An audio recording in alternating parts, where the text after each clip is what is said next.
تو میں عرض کر رہا تھا کہ زانی کی سزا سمجھانا نہیں ہے بلکہ چوک میں کھڑے کر کے اس کو کوڑے لگائے جائیں.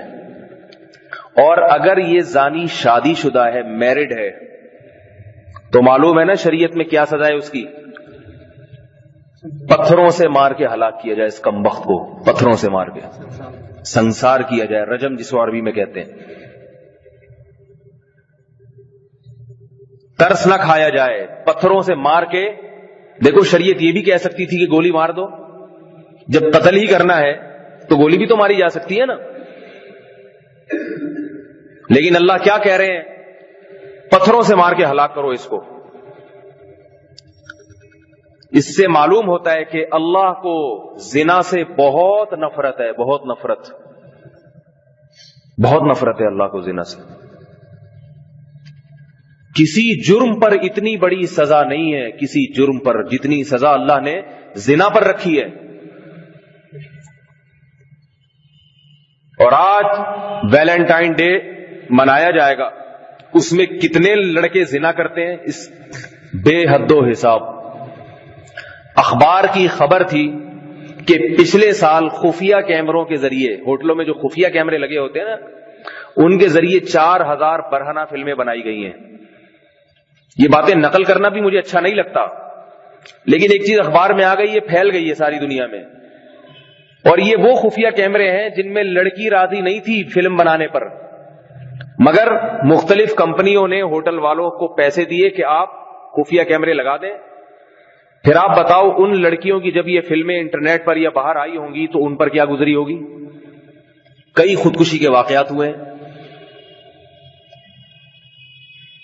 نوجوان لڑکی کو بیوقوف بناتا ہے اور لڑکی بڑے آرام سے بیوقوف بن جاتی ہے, اس کی ویڈیو بنا کے بلیک میل کرتا رہتا ہے. اور ہماری لڑکیاں بیوقوف بن رہی ہیں آزادی کے نام پہ. مجھے نہ لڑکوں پہ افسوس ہوتا ہے نہ لڑکیوں پہ, کیونکہ لڑکا بھی ٹھرکی ہے اور ٹھرکی کو ہدایت اللہ ہی دے سکتا ہے, یا ڈنڈا چلانے کا ہمیں طاقت نہیں ہے. اور لڑکی بیوقوف ہے. حیرت ہوتی ہے لڑکی کے والدین پر. لڑکے کے بارے میں تو کہہ سکتے ہیں نا کہ ہمارے دسترس میں نہیں ہے, صبح جب جاب پہ جاتا ہے تو ہمیں نہیں پتا جاتا کہاں ہے یہ. ہم تو سمجھ رہے تھے سہروزے کی جماعت میں گیا ہوا ہے. لڑکے کے بارے میں تو یہ بات کہی جا سکتی ہے کہ نہیں کہی جا سکتی؟ سوال پیدا ہوتا ہے لڑکی کو آزادی دینے والا کون ہے؟ بتاؤ, اس کا باپ ہے یا نہیں ہے؟ وہ اپنی کنواری لڑکی سے یہ کیوں نہیں پوچھتا کہ بیٹی تم شادی شدہ نہیں ہو, تم نے یہ موبائل کیوں رکھا ہوا ہے اپنی جیب میں, تمہیں کیا ضرورت ہے موبائل کی؟ وہ فوراً کہے گی یونیورسٹی کے بہت سے کام ہوتے ہیں. تو بیٹی جب موبائل نہیں تھا اس وقت لوگ یونیورسٹی میں نہیں پڑھتے تھے کیا؟ یہ دو باتیں باپ میں کہنے کا دم نہیں ہے اپنی بیٹی سے. سمجھ رہے ہیں بات کو کہ نہیں سمجھ رہے؟ یہ دو باتیں کہہ کے باپ بیٹی کے ہاتھ سے موبائل لے لے. آج کے باپ میں اتنی طاقت نہیں ہے, اور میں کہتا ہوں ایسے باپ کو خودکشی کر کے مر جانا چاہیے. میرا خیال اب سمجھ میں آ نہیں رہی. یہ سارے فسادات کہاں سے شروع ہوتے ہیں؟ موبائل سے ہوتے کہ نہیں ہوتے؟ ان نون نمبر سے ایس ایم ایس آ گیا. اس نے اگر شرم والی لڑکی ہوگی, شرم و حیا والی, تو پہلے وہ ڈیلیٹ کر دے گی ایک ایس ایم ایس, پھر دوبارہ آ گیا ڈیلیٹ کرے گی, 10 دفعہ کے بعد کہے گی پڑھنے میں حرج کیا ہے.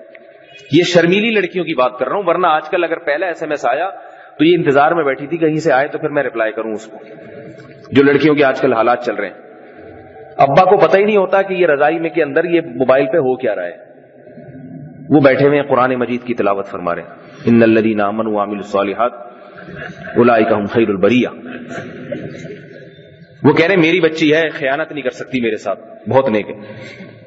بھائی آپ بدگمان نہ ہو, لیکن آپ اس سے پوچھیں بیٹا کیوں موبائل کیوں ہے تمہارے پاس, کیوں ہے؟ ہم نے زندگی گزار دی, ہمارے پاس نہیں تھا. شادی شدہ لڑکی کے پاس ہو تو چلو سمجھ میں آتا ہے, شوہر کو کوئی کام ہے باہر جا رہا ہے, اس کو کہ واپسی پہ 4 انڈے لیتے ہوئے آئے, ایک میسج بھیج دیا. جیسے آج کل خواتین کا یہی ہے, باہر نکلا نہیں اور انڈوں کے اور دودھ کے میسج آنے, 1 کلو ٹماٹر بھی لیتے آئیے گا. سمجھ آ رہی ہے بات؟ کیونکہ گھر آئے گا تو پھر جانا پڑے گا اس کو دوبارہ. اول تو میرے پاس شادی شدہ خواتین کے بہت سارے کیس ہیں, شادی شدہ میرڈ خواتین کے بہت سے کیس ہیں.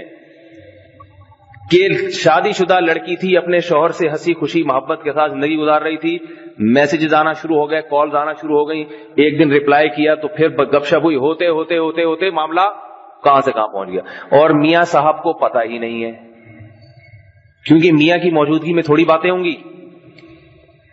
یہ صاحب آفس میں بیٹھے ہوئے ہیں، گھر آتے ہیں، ان کو ٹائم پہ کھانا مل رہا ہے، ساری باتیں خواہشات پوری ہو رہی ہیں. جب معاملہ ان کے ہاتھ سے نکلا پھر میاں صاحب کب کبانے لگے، وہ کیا رہا ہے بھائی، ٹھیک ہے نا. پھر جب موبائل لے کے پڑھا تو پتا چلے تو بڑا لمبا حساب کتاب ہے. کیا بتاؤں، برائی کے واقعات نقل کرنا بھی برائی ہی کی اشاعت ہے، لیکن یہ اتنے ہو رہے ہیں. اسی مسجد میں کتنے لوگ آ چکے ہیں میرے پاس. ایک صاحب کہنے لگے مولوی صاحب 3 سال کے بعد مجھے پتا چلا کہ میری بیگم کا موبائل کے ذریعے 3 سال تک کسی غیر مرد سے رابطہ رہا ہے، 3 سال تک پتہ ہی نہیں چلا، پکڑی نہیں گئی. میں نے کہا پھر کیا ہوا؟ کہہ رہے پھر پتا چلا کہ محترمہ راتیں بھی گزارتی رہی ہیں اس کے ساتھ. میں نے کہا اب کیا کروں میں؟ کہہ رہے مجھے اب یہ ہے کہ یہ جو بچے جو ہے نا یہ میرے ہیں یا اس کے ہیں مجھے نہیں پتا.